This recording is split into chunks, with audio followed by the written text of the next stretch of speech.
Howdy. With this first video for Comp 1, I want to go over the schedule a little bit and then go over the first essay assignment. Make sure we're all on the same page and you know what I'm looking for. Today is Thursday, January 25th. Tomorrow your journals 1 through 3 are due. And again, those are going to be 150 words each. You can go over 150 words, but don't go under. And you're going to please do those all in one document and submit them as one document, just 1, 2, 3 on one Word document. If you're going to do this in Google Docs, make sure you download it to Word before you try to upload it into D2L. You can't upload directly from Google Docs into D2L right now. Also due on Friday is your thesis for your self-regulated learner essay. That's the one sentence that's going to tell us what your essay is about. And I'll show you one of those here in just a minute. For next Tuesday night, the draft of the self-regulated learner essay is due. This should be a full draft, all 5 paragraphs, and the works citus page. And once those are in, I'm going to send out peer reviews where you'll trade it. You're going to receive 2 papers from other students, and you're going to try and help them out while they look at your essay and try and help you out. The peer reviews will be due next Friday. Then the essay will be due the following Tuesday. To see the essay assignment, it's under essay assignments on the content page at the very top there. I can make that bigger. Make this a little bit bigger. This is kind of a formulaic essay, basic 5-part essay. Hopefully it was drilled into in your heads in high school at some point. But I've generally found that internet students generally need a good refresher on just basic essay format. They want to have a good, one good try at it before we move on to something like the research essay, which research essays that are coming next. So this one's a little formulaic. The next one then, but this last one's going to be like that. After this, we're moving into full-blown research essays. But for this one, you're going to write a 700-word minimum, 5-paragraph essay. You're going to use MLA formatting. And you're going to talk about any 3 of the profile points of a self-regulated learner, and you're going to talk about yourself as they apply to you. So you're going to be using first person in this essay and talking about how you are good at certain things or maybe not good at certain things. And you read those profile points, or you're going to, for journal entry number 3, but they're also listed again down there below on the assignment sheet. And you're going to see, these are the things that good students do to be successful. Some of you may be good at, some of you may go like, yeah, I can work on that a little bit. Are you good at planning and organizing your work? Or are all your assignments just going back and forth across the floorboard of your truck as you go around corners? Or do you have everything in neat folders, color coded? You know when everything's due. You use a planner, so you know what's coming up. You don't you're not procrastinating, waiting for the night before to do things. Are you good at controlling your learning environment? Looking right there. Hard to highlight here. I have 5 kids, 4 teenage daughters, so it's very difficult for me to control my learning environment or my grading environment.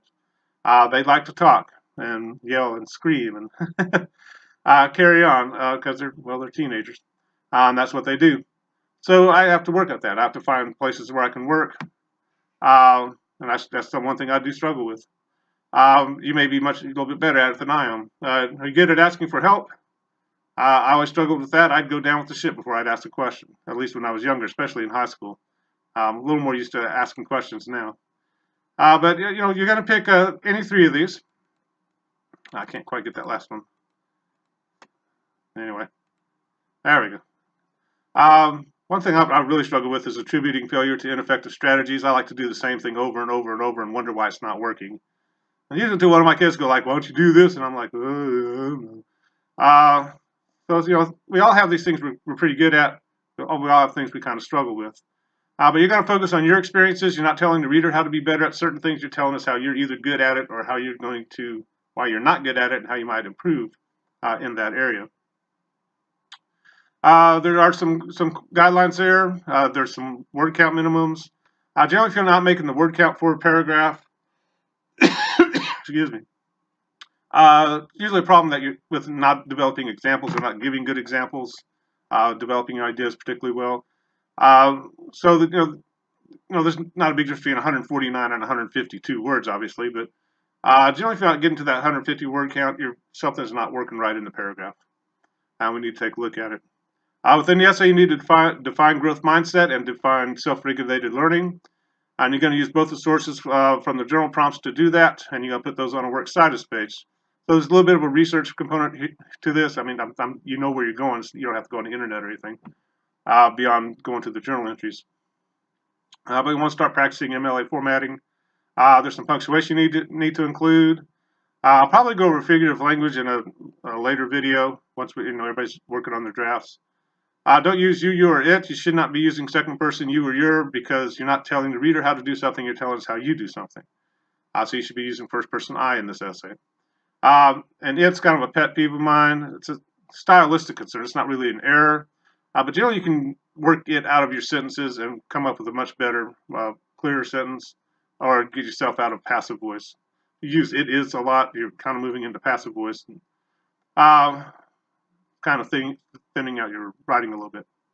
But that's the assignment. Again, it's a very formulaic 5-part essay. I want to show you a sample essay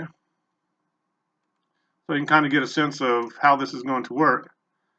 And this is up there on the content page on the help resources under sample self-regulated learning essay. So you can look at it at your leisure, but I want to kind of go through it and show you what you should be doing. This is from a dual enrollment student in the high schools. So she's going to be a little more focused on her high school experiences than many of you might be. Didn't look like we had any dual enrollment students at the class meeting. Sorry. So, you might be writing different things, but it's going to be the same format. So the first paragraph should be your introductory paragraph. You should introduce yourself as a student. You might start back in high school. What kind of student were you in high school? I was not a good student in high school. My high school English teacher, especially my junior year, would roll over in a grave if she knew I was teaching English right now. She'd probably giggle too, but anyway. So I might start off saying, I wasn't very good in high school, but eventually I learned my skills and became a successful college student. This student's going to focus on her high school experiences.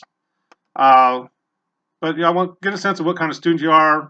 You might get into your goals a little bit if you want to, because self-regulated learning also applies into your jobs, right? Nobody wants to work with somebody who's unorganized or who keeps doing the same thing over and over and never fixing anything. Doesn't show up for work. So introduce yourself as a student. And again, that's going to be a little bit different for everybody. For some of you, you're right out of high school. For some of you, it may have been a few years. But it doesn't mean you haven't been learning, right? Then you're going to build this introduction and lead into your thesis statement. Again, that's the one sentence that's going to tell us what your essay is about. That's what I'm looking for from you on Friday, so I can make sure you're on the right track with the essay. So it's just one sentence you're sending tomorrow night. But hers is, as a self-regulated learner, it's hard to say. I have become successful at planning and organizing my work, controlling the learning environment, and asking questions. So there's the 3 points. She's giving them to us in the order she's going to discuss them in her essay. And from the thesis, I can pretty much see where the essay is going to go. She's going to spend a paragraph on planning and organizing, one on the learning environment, and one on asking questions. Those will be your second, third, and fourth paragraphs. So your first paragraph is your introduction that leads to a thesis. Second paragraph is going to be discussing your first thesis point, where hers was planning and organizing her work. And you notice she gets into it, excuse me, and tells us how she plans and organizes things. She has sticky notes. They're color coded. She knows what she keeps track of what's going on. And she's going to kind of give us details about how she. I missed something there. Anyway, I'm sorry. But about how she organizes stuff and makes sure she knows what's coming up and how things get done. Then she's going to talk about the third paragraph is going to talk about her controlling the learning environment. And you'll notice when you look at the sample essay, I might say some things need a little more development. Give us a more precise example. Develop your example. That's one of the things to work on with this essay is developing good examples. But she's going to tell us how she controls her work environment. Notice how she's getting very specific with examples. When she says, I listen to music, she tells us what radio station, who she listens to. Kind of give us some good detail there. You're listening to thrash metal as you try and do work. You may not be controlling your environment very well, right? If you listen to nice soft music that relaxes you, that might be a good way to do it. A pretty good essay, a pretty good paragraph. I do kind of prompt her to kind of develop a better concluding sentence for the paragraph. Make sure you bring it to a nice close. Don't end in mid-thought. But she has a basic organization overall, right? I'm sorry, I keep coughing. Fourth paragraph, she's going to talk about asking questions, why she's good at it, how it benefits her, and makes her a good student. Again, I'm kind of prompting her to give maybe a more specific example for support, but the overall structure is looking good here. The concluding paragraph, you might take us out to the big picture a little bit. Don't repeat your thesis statement in your conclusion. I've already read it. I've read the 3 paragraphs based on your thesis statement. I don't need to hear it again. Sometimes in speech classes, you're encouraged to go back and restate what your thesis, but generally with essays, you're assuming your reader's keeping up. In a more intimate way, maybe. So in the conclusion, you might talk about, life, how this is going to make you successful in college, and probably also help you in life, right? These skills aren't just for school; they're for life. So you might talk about what career you think about getting into, how they might help you there. And I found that as a parent, these self-regulated learning skills help me as a parent. If I'm not organized and and I don't have a good plan, generally the house starts falling apart. Right, the kids pick up on it pretty quickly, and chaos ensues. Right, power vacuums always get filled somehow. But kind of give us a big picture. How's this going to help you overall? Also, if you're talking about certain points that maybe you're not so good at, you might talk about how improving those will make you a better student. You'll notice on the sample essay, I put a big note there. If you're in an internet course, which you are, if you're watching this video, you have to quote from the 2 sources from the journal entries and put those definitions in there. You can do that in the introduction paragraph if you want to. You might do one in the introduction, one in the conclusion.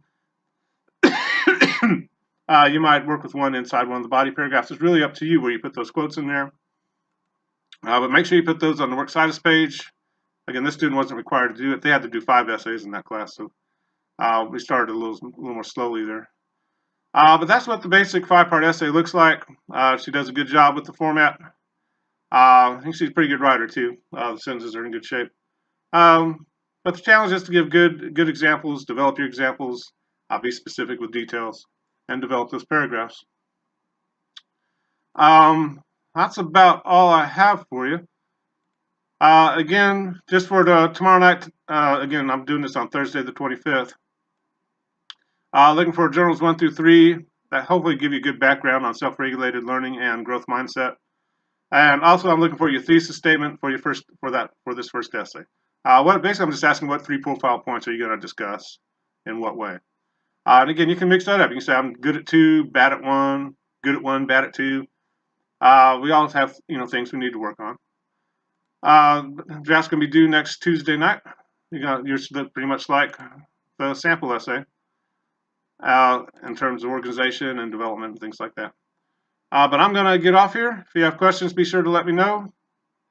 But we'll talk to you later. Bye-bye.